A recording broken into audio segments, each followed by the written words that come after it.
Hello, hello. Pete Oslin from the Left, Right, Middle, where each week we talk about topics, current events, geopolitical events, politics, potentially, all from the left, right, middle perspective where it applies. So welcome again to this week. I'm going to take a little bit of a different angle this week because I mentioned that early on when we sort of introduced this podcast and sort of the setup to it. I also said that I wanted at times cover society and cultural issues. In fact, I think I'm classified as a society cultural podcast, if you will. So we're gonna tackle something today sort of falls into that topical type of a heading. Before doing that, for those of you that are looking at the video of this, you probably notice my backdrop's a little bit different today.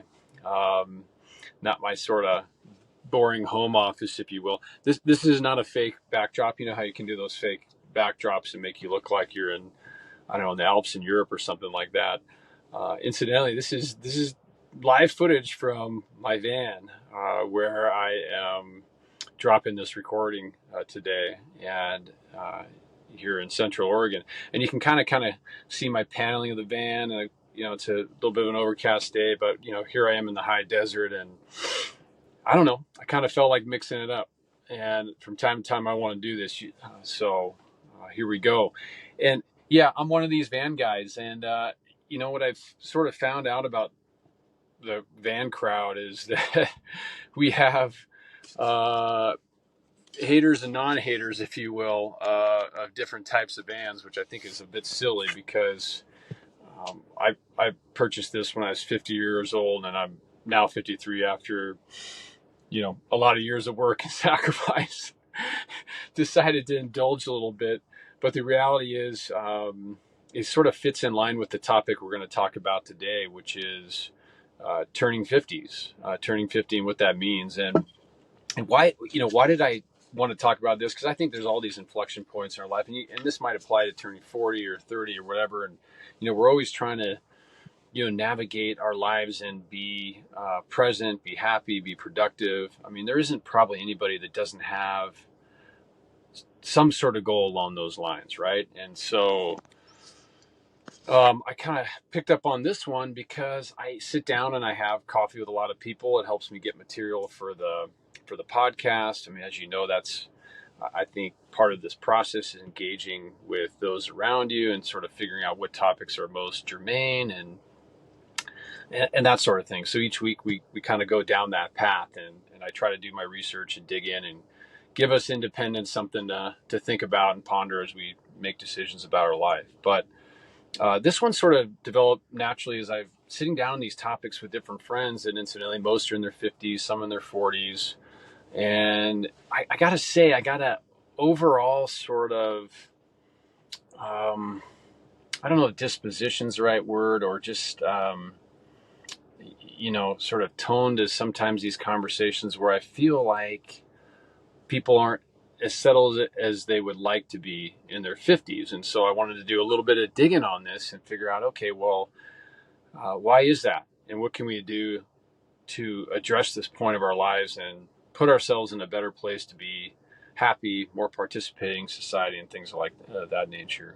Now, incidentally, and this is probably stating the obvious, but I sometimes think, indulging too much in the news or in sort of world affairs and, wrapping up in these kind of topics and reading the news. I mean, there's a lot of negativity that comes through that. And so, when I have this podcast and I'm dealing with sometimes these contentious topics, I mean, I don't know, sometimes I think, am I feeding into this sort of discourse? So, I want to sometimes pull back from that and look at more sort of societal issues too, and sort of see how we can think about that stuff. So here's what I started, and I'm just going to tell you about some of the people I sat down with. I mean, I'm not going to name any names, but kind of like the broad perspective of, folks that I visited with, and then, what I'm feeling is the tension, as a result of that, and sort of what my research showed us about turning 50 and sort of how we can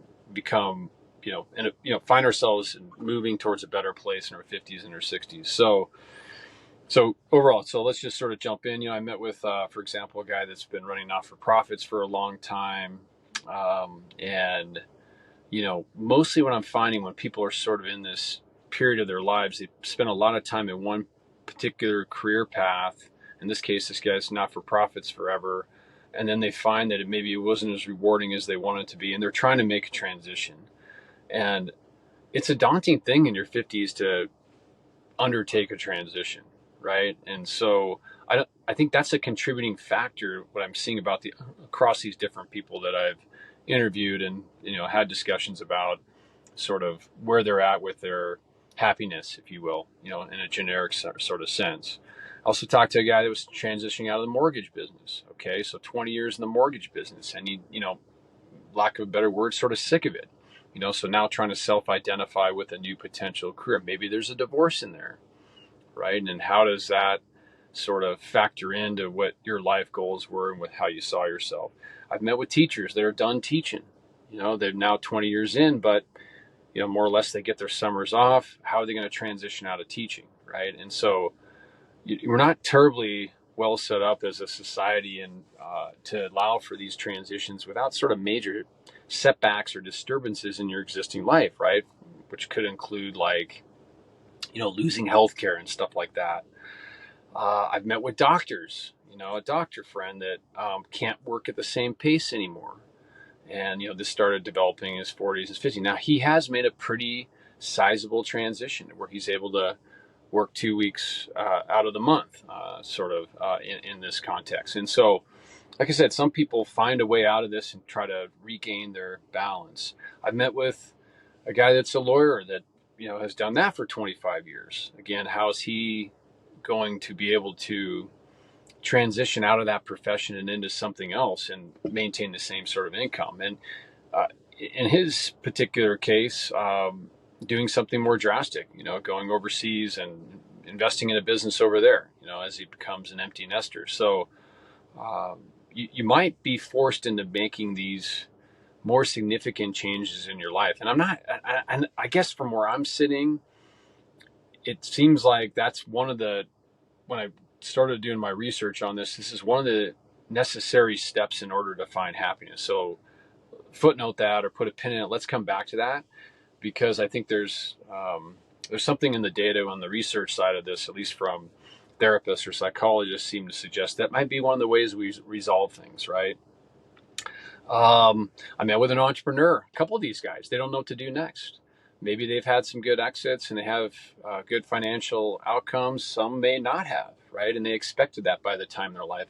But even what I found, even for the ones that have and have not, let's say one's had, a sizable outcome and another one hasn't, the one that has isn't necessarily happier. I mean, they're a little bit more secure in their lives, right? Because they have sort of more financial resources and maybe have been able to take care of their kids in different ways and things like that. But in other ways, I wouldn't say unhappy, but they feel perhaps more rudderless than they did, to use a ship analogy, when they were commanding a ship. Okay, back whatever their role is in their entrepreneurial endeavors. So,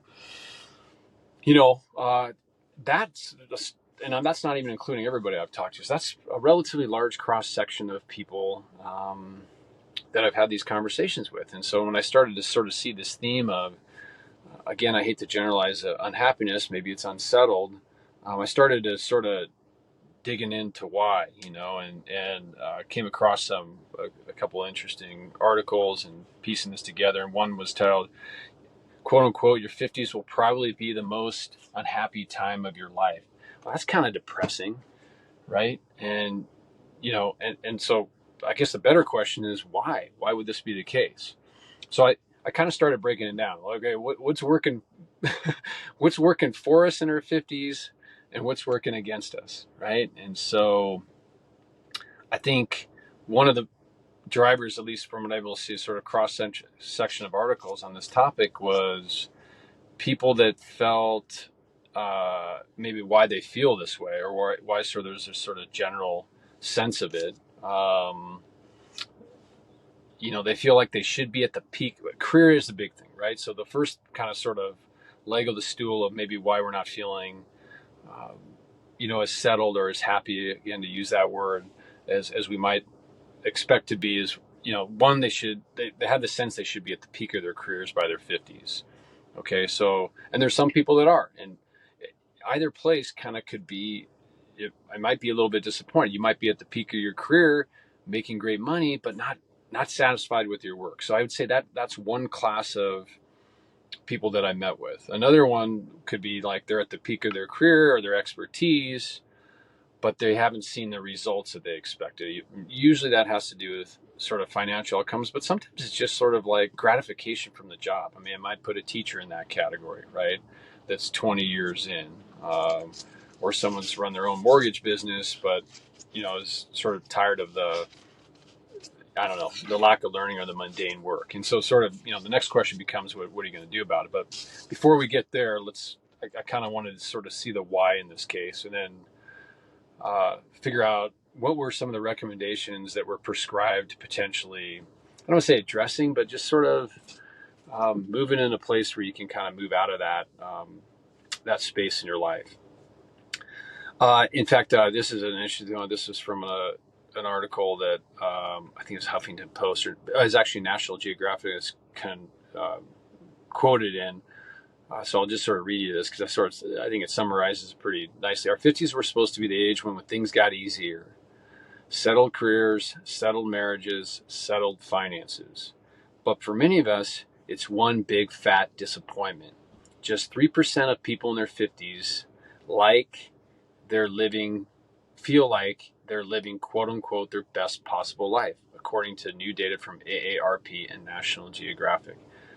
So my hunch of, gosh, this is a broader percentage of population that maybe that I would have anticipated ended up being kind of right. And I'm like, that's pretty disappointing.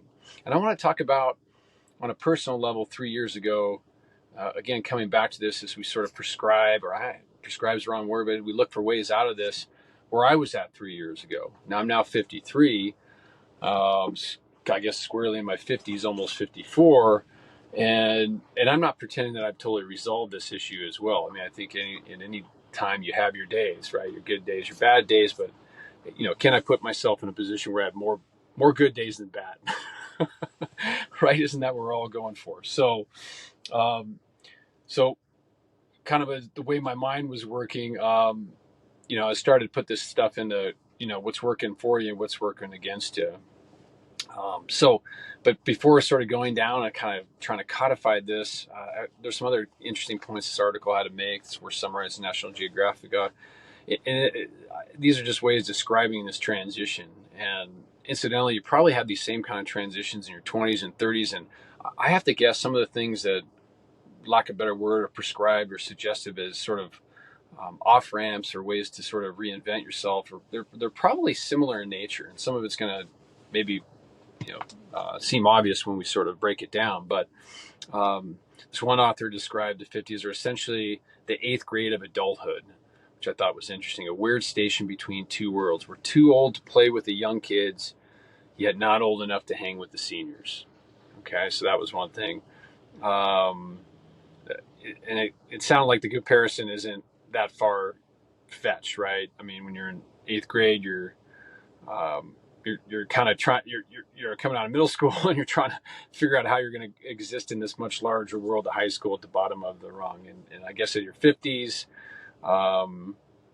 even if you're making a good living, you're facing the crush of college bills, maybe the need to support your aging parents, maybe your relationships that's changing, physically often at times with, hormones and energy levels and all that kind of stuff. So maybe some of the same sort of aspects that you're dealing with in 8th grade. So I thought that was kind of a interesting analogy. I mean, you're also obviously not, young, and you're in the place where you're able to, or as young, where you have the same sort of youthful energy, if you will. Okay, so there's probably healthy ways to try to figure out how to sort of take those transitions head on, and unhealthy ways. And I don't know if we need to break all that down. We see it play out, right? More self-medicating, or trying to trying to act like you're 18 again, and be capable of that level of partying and things of that nature. I mean, I think we all know sort of that ends up being self-destructive. At the same time, we don't want to necessarily give it. We want to enjoy life. Okay.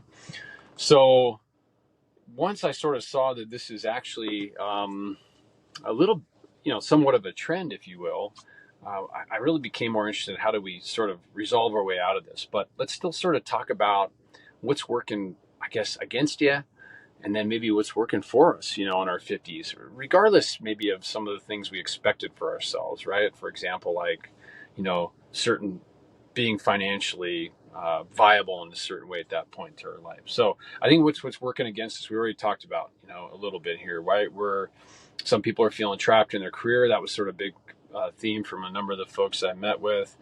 Maybe still, even with that in mind, they may or may not have enough dollars for retirement.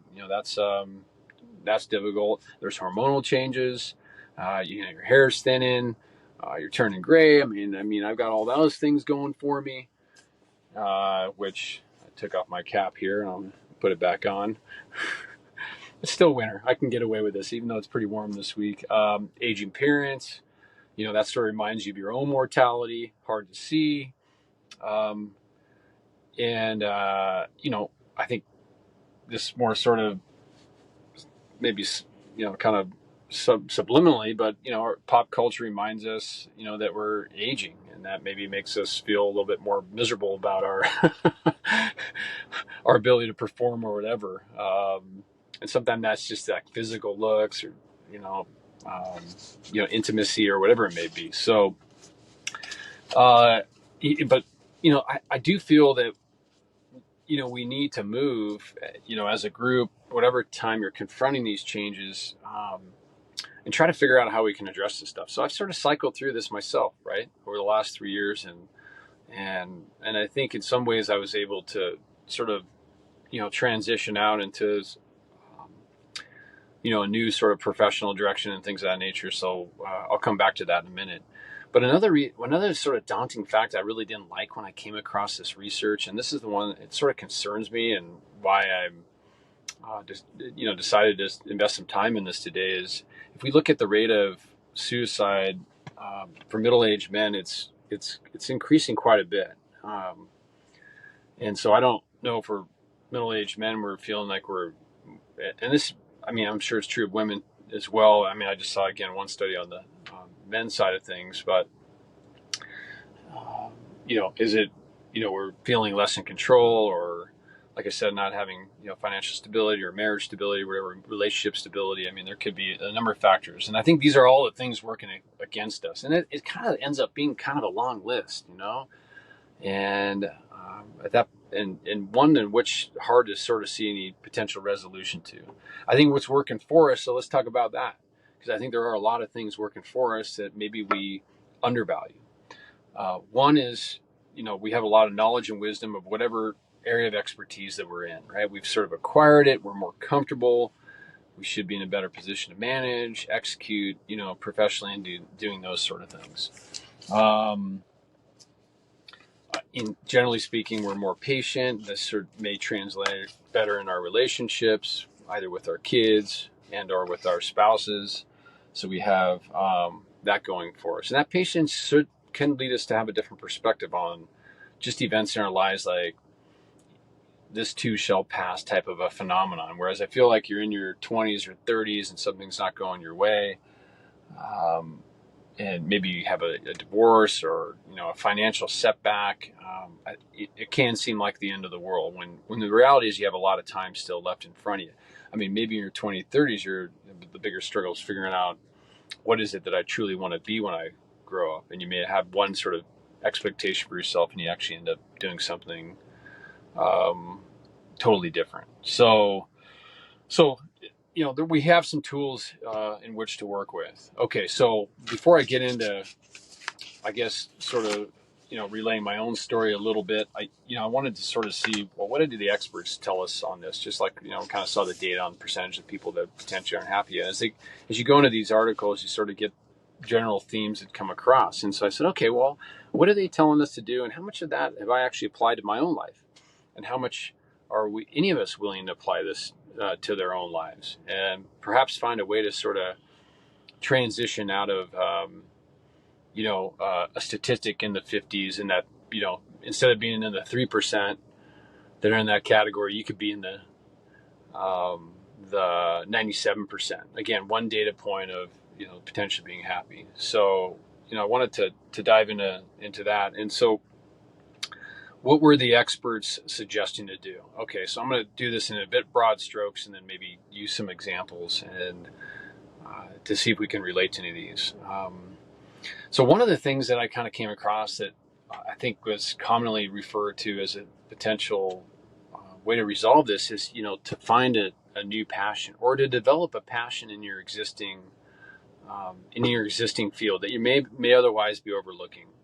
And I thought this was really interesting, okay, because I asked some of my other friends that were a little bit older about their views on this, and some 100% agreed. They indicated, as long as I'm able to find this passion, which I think is an elusive type of a thing, and let's come back to that, then I wasn't as professionally frustrated, let's say. Okay, so there's that aspect. However, there was a kind of a counter to this. I felt like, even though this wasn't really discussed in many of the articles that we talked about, but I have a friend that is what I'll put in sort of the philosophically or spiritually, religiously, however you want to look at it, is a Hindu, and he's practiced in that capacity for a number of years. And I said, well, what do you think of this idea of finding happiness through identifying with a passion? And he took sort of a counter approach. He said that's a very transitory thing. Like, you may be excited about something for 2 years, 4 years, 5 years, and then you may lose that interest, or maybe it's 6 months or 3 months. I mean, how many of us have started a project that we're quote unquote passionate about, only to discontinue that process after a couple months? I mean, I've definitely been guilty of that. Gosh, I can go through the list. When I was like I said, when I turned 50 and I had this major transition in my life, professionally, having sold a business and then being out of that business, tried reinventing myself in a number of ways. And I don't have any regrets on that. I mean, I think some of those just were trial and error, and maybe potentially trying to locate that next level of passion. But I think he made a good point that it's transitory. And I said, well, what do you mean by that? Like, well, he's like, well, once you're done with it, then you're back to being unhappy. And so isn't the better goal to find a place to be stable, regardless of what it is that you're passionate about per se? Okay, I thought that was an interesting viewpoint worth exploring. And so, and sort of his methodology, and this is just one person, but it's retired for 10 years, was, to go deeper into, understanding the mind and learning patience and being present, meditation, all those sort of potential applications. I think that most of us have read about at some point or time or not, and hard to say if many of us have applied this, but at least from his perspective, he seems like a really pretty happy person. And he's doing other things in life too, learning certain disciplines like quantum physics and stuff that he was always passionate about as a young person, or interested, I should say, as a young person. But he's really worked on that ability to sort of be non-attached or present in life. And if you think about it, in our 50s, if we truly do transition to that place where empty nesting, and yes, we're working still as hard or providing for college or whatever it is we're doing, we have more time to invest in that. And I don't want to make the excuse we don't have time for it prior to that, but if you're living the kind of life that I think most of us have lived, if you have kids or don't have kids, and both spouses are working or not, you're pretty busy, you're just kind of like high five on the way out, you don't necessarily have that time to sort of invest in the reflection and things of that nature. By way of example, the van, right? I got the van, the gift to myself that I'm able to get on the road and be in a place where I can truly sort of reflect and try to understand, these emotions and things like that. So again, a counter argument to the passion. Okay, so what are the other authors, or what are the other, I don't know, therapists, psychologists that, again, coming across the things I've read suggest? Well, they also suggest to learn, like you need to continually learn something. I mean, sort of, again, more generalized advice, be patient, it gets better.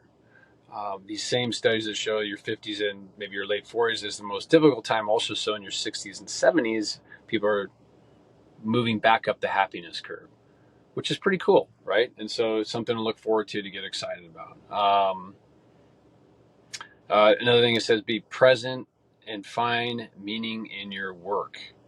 I think this is an interesting one that, once we've been doing something for as long as we have, and some of the guys I sat down and talked with, that are in these kind of businesses that are complicated and they've been doing it forever, they're just so good at it, but I could see that they didn't have the enthusiasm for that anymore. And I too went through that, right? Even with my own business that I was able to be a founder of and have a lot of energy and interest around and be passionate about, quote unquote, using that word again.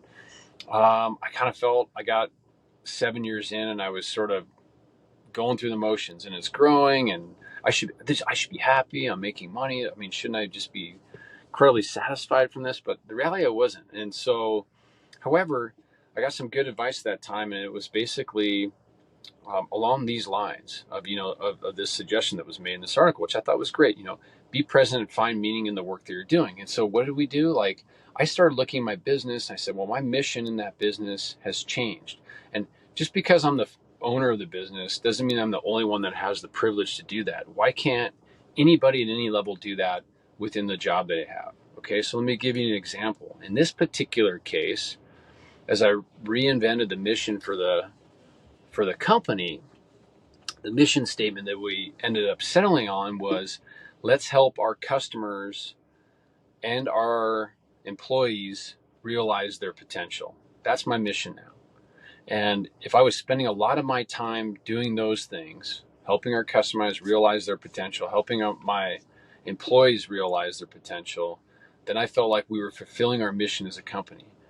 And at least for me, in the context in which we work in, and if you just sort of look at that statement, it has nothing to do with the products that we're producing or the services that we're providing per se. Yes, we need to continue to have a business do things, but it's almost to what end? And as soon as I was able to sort of look at my business through that lens versus the old lens of growth, productivity, which are all there still as metrics, and you don't sort of throw those out the window. As soon as I was able to look at things through that lens, I felt more meaning in my work. I got up every day and said, okay, am I doing these things that are consistent with the mission that I set out for the company that hopefully others have enrolled in? But again, even if I wasn't that leader, I would still argue this is something that we could sort of take on individually, right? And so for whatever level we're at with the company, and that's just sort of, one of the suggestions that was sort of made. The other things that talking about better balance and happiness, and again, moving into that 97%, or that, if only 3% are happy, moving into that 3%. Earlier I said 97%. Actually, we want to move into that 3%, because if it's only 3% of us that are happy in our 50s, let's find a way to get in there, which I'm not going to say that's a totally accurate statistic. I'm pretty sure you can find statistics otherwise, but it is it is one data point. And, I think it's maybe it's 10, maybe it's 20%. It's still a minority, and that's the problem. Let's move it. Let's see if we can move that up. So it said cultivate new friendships, right? Doesn't mean anything's wrong with the friendships that you have, and maybe there are some things wrong with it, right? And so cultivating new friendships leads to learning, growth, different connections. Maybe you've grown apart from some of your friends, and I don't know, maybe habits are changing or perspectives. I want to keep a lot of my old friends. I love them. But I'm also very open to cultivating new relationships. Exercise, and you need to do that, but probably need to do that the whole way through. But again, not to belabor this, but there's lots of studies that show that more exercise leads to better productivity, or increases endorphins or whatever, and you're happier and more engaged after certain workouts, right? And so I think that's worth kind of noting. Oh, this is an interesting one. Going back to, moving into that 3 to 10% category. The people are happy. Delete people that make you feel smaller and deny your sense of self-worth. Okay, that's a tough one. You may have some people, it could be even family members that you've tried forever to get along with, and you do get along with, but somehow, I think we all have these scenarios with people when we sit down with them, and we feel that obligation to go out to lunch or have a coffee, and then we walk away from that going like, am I actually feeling better after that meeting about myself? And where's my energy level at? Maybe I've tried to convince that person to be a different way throughout my life, or maybe they need me to be a different way. Again, not pointing the finger per se, but at some point, there is a time when maybe we need to be able to come to that position or that conclusion, I should say, where we're able to delete people from your life. But kind of a harsh reality. But again, this is what some of the psychologists or therapists are saying as a way to sort of deal with this. Reset some of your youthful passions. So this is interesting. So something you may have been interested as when you're younger and you wanted to do really well in, but was sort of sidetracked as you became busy with life, raising kids, professional outcomes, all the sort of focus and behaviors that we need to sort of try to gain stability in life. I 100% agree with this. The article mentioned this lady that went back to law school when she turned 60 to finish her last year of law school. You hear about people doing that stuff all the time. So finding and resetting that youthful passion, for me, it's the outdoors. And more it's become a bigger part of my life. And I make sure I'm doing something outdoors in this sort of perspective every single week. Don't miss a week. And if I do, I find that I'm sort of slipping into that scenario of being less happy. The articles also talk about, recognizing that a lot of these things are transitory. This goes back to sort of my friend that's sort of the Hindu that says, the passion thing is transitory, but so are feelings and emotions. And I'm not the expert in this sort of area, but certainly engaging in things where I can observe and understand that these are transitory, whether through meditation or yoga or other practices.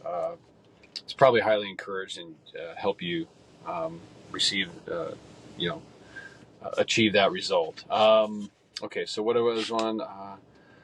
So you kind of reclaim a beloved or abandoned skill that you abandoned self, and like I said, removing the people that are the negatives. So, okay, that was a little bit off the program that we're normally tackling, but I do love these kind of subjects. I feel like they're rarely discussed. Sort of in a sort of collaborative setting and sort of a podcast setting. Again, in my own experience, from 50 to 52, things were pretty bumpy as I tried to sort of trigger and find my way, by doing different things into this next sort of phase of operating. And again, I think we're all still learning and piecing those different aspects together. I mean, my oldest son left for college this year. There's a huge void that happened in that process. And I remember recognizing each day that I didn't feel great, and how do I move out of not feeling great and accepting this transition, which I didn't really want to accept.